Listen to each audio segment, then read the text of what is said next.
This is the assignment tracker demo by Robert Champion and Jeremy Shepard. When we came up with this application, there were two problems we were thinking about addressing.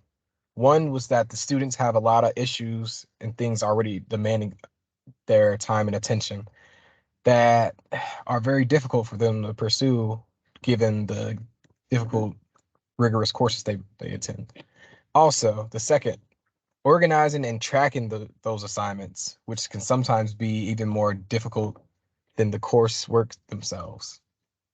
This application, what we were trying to do and aim towards is to help manage them and help reduce the cognitive load, giving them a friendly user interface, making it easier for them to interact with and use.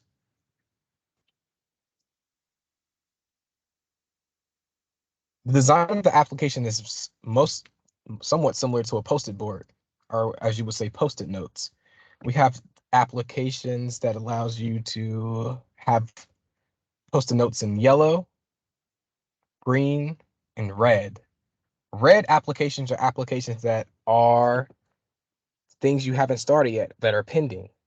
Yellow would be in progress, and green would represent things that are finished. And these would allow you to change periodically as you achieve different breakpoints in your workflow. Hello everybody, my name is Jeremy Shepard and I'm going to be demoing the app and walking through the code. Let's first go in here and change this to register for new user. Okay. Once we submit this, we should go to our authentication controller.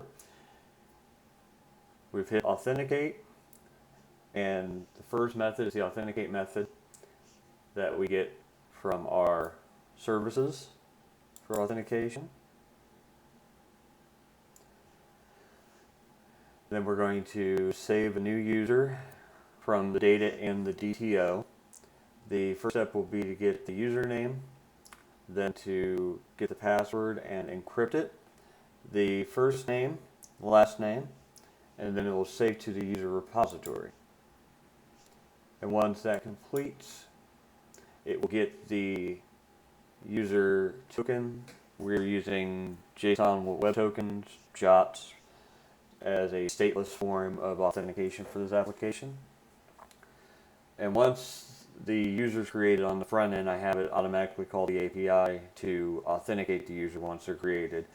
So once it completes that, it will get the user token associated with them, send it back to the UI, and the UI will then call the API endpoint to get the user info to store in the app locally.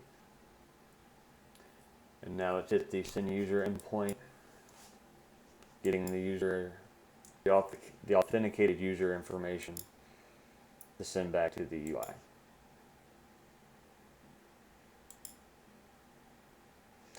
Once it's done that, it will fetch all the assignments for that user.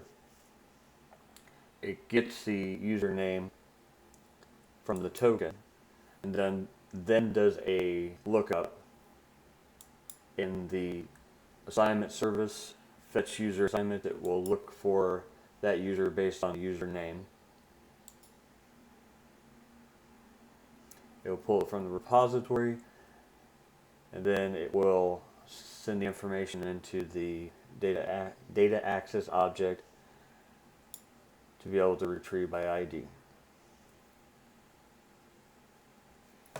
If the user doesn't have any assignments, there is a method that gets called to pass in a set of demo assignments that act as an onboarding feature in the UI.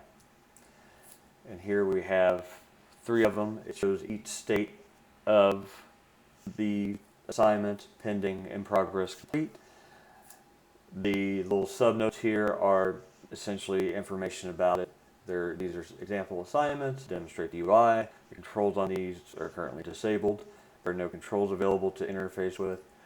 Once you click the plus button and create an assignment, once a new assignment appears, each will go away and we can interact with that. So let's create a new assignment. And then we're going to hit the create assignment endpoint, which we will create the new assignment, establish the headers, get the username from the token, And once we've done that, we will pass in the assignment object that was passed into the request body and the username that we retrieved through the utility to the assignment service to save.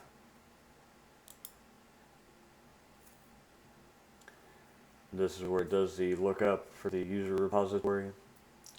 That way the user isn't responsible for assigning their own identity to the assignments. The API does that automatically.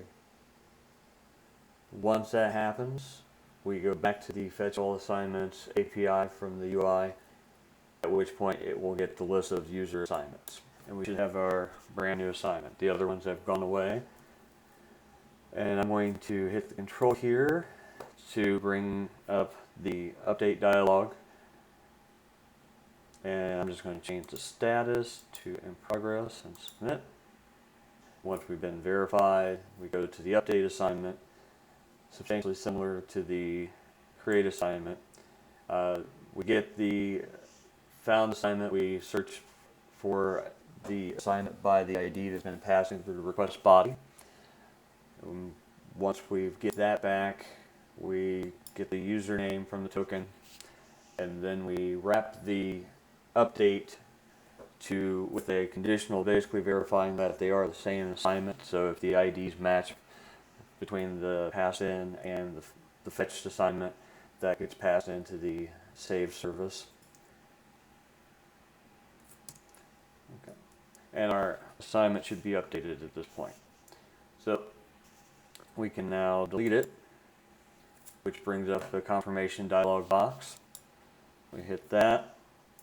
We get authenticated again because we're going to get authenticated on each route.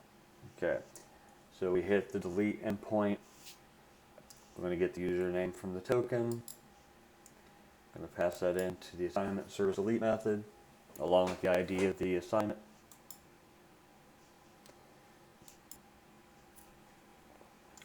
Inside here, we'll get the authenticated user from the repository.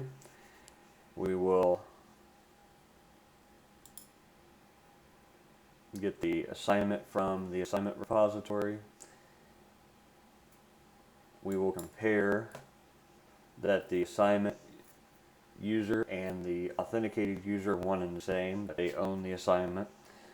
Once we do, we pass it into the delete method of the assignment repository.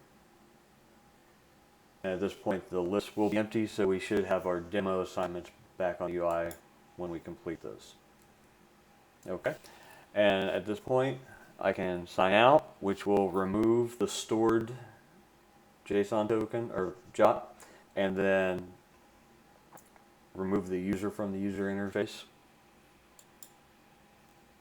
and bring it back to the login screen. Thank you for your time.